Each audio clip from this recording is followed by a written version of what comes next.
അണിഞ്ഞൊരുങ്ങാനുള്ള ആഭരണവുമായി ബന്ധപ്പെട്ടാണ് സ്വർണ്ണത്തെക്കുറിച്ച് ഇന്ന് കൂടുതലായി ചർച്ചയാകുന്നതെങ്കിലും ഏത് പ്രതിസന്ധി ഘട്ടത്തിലും അത് ലോകത്തിൻ്റെ ഏത് കോണിൽ വെച്ചായാൽ പോലും നിശ്ചിത മൂല്യം ഉറപ്പു നൽകാൻ കഴിയുന്ന ഒരു നിക്ഷേപം കൂടിയാണതെന്ന സവിശേഷതയും പ്രാധാന്യവും ആർക്കും വിസ്മരിക്കാനുമാകില്ല.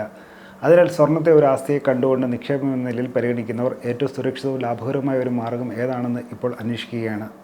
കാരണം ഇന്ത്യയിലെ ഏറ്റവും മികച്ച സ്വർണ്ണ നിക്ഷേപ പദ്ധതിയായിരുന്ന കേന്ദ്ര സർക്കാരിൻ്റെ സ്വർണ്ണ കടപ്പത്ര പദ്ധതി അഥവാ സോവറിൻ ഗോൾഡ് ബോണ്ട് അവസാനിപ്പിച്ചതിനെ തുടർന്നാണിത്. 2024 ഫെബ്രുവരിയിലാണ് റിസർവ് ബാങ്ക് ഏറ്റവും ഒടുവിലെ സ്വർണ്ണ കടപ്പത്രം പുറത്തിറക്കിയത്.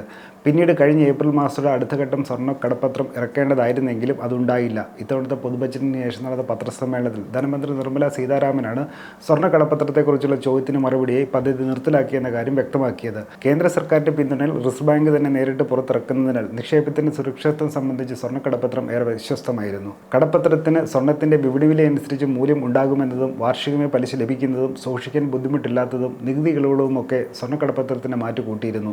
കേന്ദ്ര സർക്കാർ ഈ പദ്ധതി നിർത്തിയതോടെ പകരം സ്വർണ്ണത്തിൽ നിക്ഷേപിക്കാൻ രാജ്യത്ത് ലഭ്യമായ മികച്ച മാർഗ്ഗങ്ങൾ ഏതൊക്കെയെന്ന് നോക്കാം. ആദ്യം ഗോൾഡ് ETF. വിപണിയിലുള്ള ഭൗതിക സ്വർണ്ണത്തിൻ്റെ വിലയെ ആധാരമാക്കി ഇലക്ട്രോണിക് രൂപത്തിൽ ലഭ്യമായ എക്സ്ചേഞ്ച് ട്രേഡഡ് ഫണ്ടുകളാണ് ഗോൾഡ് ETF. സ്വർണ്ണത്തിലുള്ള പാസീവ് ഇൻവെസ്റ്റ്മെൻറ്റ് ആണിതെന്നും പറയാം. അതുകൊണ്ട് തന്നെ ആഭരണങ്ങളായോ കട്ടികളായോ കോയിനുകളായോ ഒക്കെ വാങ്ങുന്ന ഭൗതിക സ്വർണ്ണത്തെ പോലെ സുരക്ഷിതമായി സൂക്ഷിച്ചു വെക്കാൻ യാതൊരുവിധ ബുദ്ധിമുട്ടുകളും ഗോൾഡ് ETFന് നേരിടേണ്ടതില്ല എന്നതാണ് സവിശേഷത. അതേപോലെ സ്റ്റോക്ക് എക്സ്ചേഞ്ചിൽ ഓഹരികൾ വാങ്ങുന്നതും വിൽക്കുന്നതും പോലെ ഇടപാട് നടത്താൻ സാധിക്കുമെന്നതിനാൽ രൊക്കം പണമാക്കി മാറ്റാനുള്ള എളുപ്പം അഥവാ ലിക്വിഡിറ്റിയും ഉയർന്നതാണ്.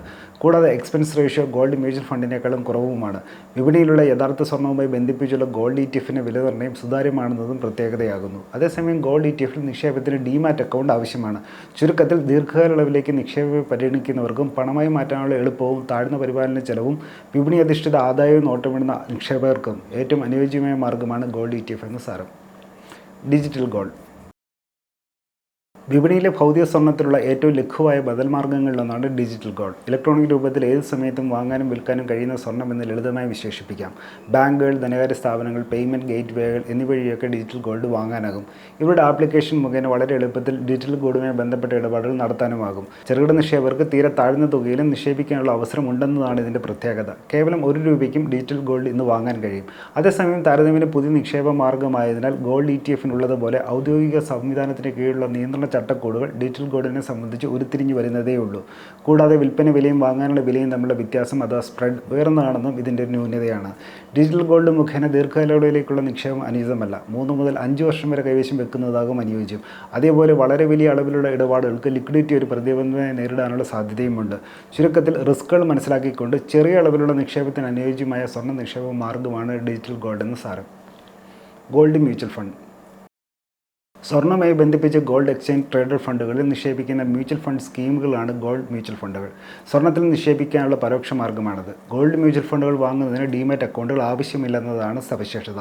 നേരിട്ട് പ്രമുഖ മ്യൂച്വൽ ഫണ്ട് കമ്പനികളിൽ നിന്നും ഇത് വാങ്ങാൻ കഴിയും. അതേപോലെ സിസ്റ്റമാറ്റിക് ഇൻവെസ്റ്റ്മെൻറ്റ് പ്ലാനുകൾ അഥവാ SIP ഓപ്ഷൻ ലഭ്യമായതിനാൽ അച്ചടക്കത്തോടെയും ആസൂത്രണത്തോടെയുമുള്ള നിക്ഷേപത്തിനുള്ള അവസരം ഗോൾഡ് മ്യൂച്വൽ ഫണ്ടുകൾ ലഭ്യമാക്കുന്നു. അതേസമയം ഗോൾഡ് ETFിനേക്കാളും ഉയർന്ന എക്സ്പെൻസ് റേഷ്യോ ഉണ്ടെന്നതൊരു ന്യൂനതയാണ്. സാധാരണഗതിയിൽ 0.5% മുതൽ 1.5% വരെയാകും ഫണ്ട് മാനേജ് ചെയ്യുന്നതിനുള്ള ചെലവിനത്തിൽ ഈടാക്കുന്ന എക്സ്പെൻസ് റേഷ്യോ ഉണ്ടായിരിക്കുക. ഇത് തട്ടിക്കഴിച്ചിട്ടാകും അന്തിമ ആദായം കണക്കാക്കേണ്ടത്. ചുരുക്കത്തിൽ ദീർഘമായ കാലയളവിലേക്ക് സ്വർണ്ണത്തിലുള്ള നിക്ഷേപം ആവശ്യമായവർക്കും ഡിമാറ്റ് അക്കൗണ്ട് ഇല്ലാത്തവർക്കും പരിഗണിക്കാവുന്ന ഓപ്ഷനാണ് ഗോൾഡ് ETF എന്ന് സാരം. ഡിസ്ക്ലെയിമർ. മേൽ സൂചിപ്പിച്ച വിവരം പഠനാവശ്യാർത്ഥം പങ്കുവച്ചാണ്. ഇത് നിക്ഷേപത്തിനായുള്ള നിർദ്ദേശമല്ല. സ്വർണ്ണ നിക്ഷേപവും വിപണിയുടെ ലാഭനഷ്ട സാധ്യതകൾക്ക് വിധേയമാണെന്ന് ഓർക്കുക. നിക്ഷേപ സംബന്ധമായ തീരുമാനം എടുക്കുന്നതിന് മുമ്പ് സ്വന്തം നിലയിൽ കൂടുതൽ പഠനം നടത്തുകയോ SEBI അംഗീകൃത സാമ്പത്തിക വിദഗ്ധരുടെ മാർഗ്ഗനിർദ്ദേശം തേടി നിങ്ങൾക്ക് ചെയ്യാവുന്നതാണ്.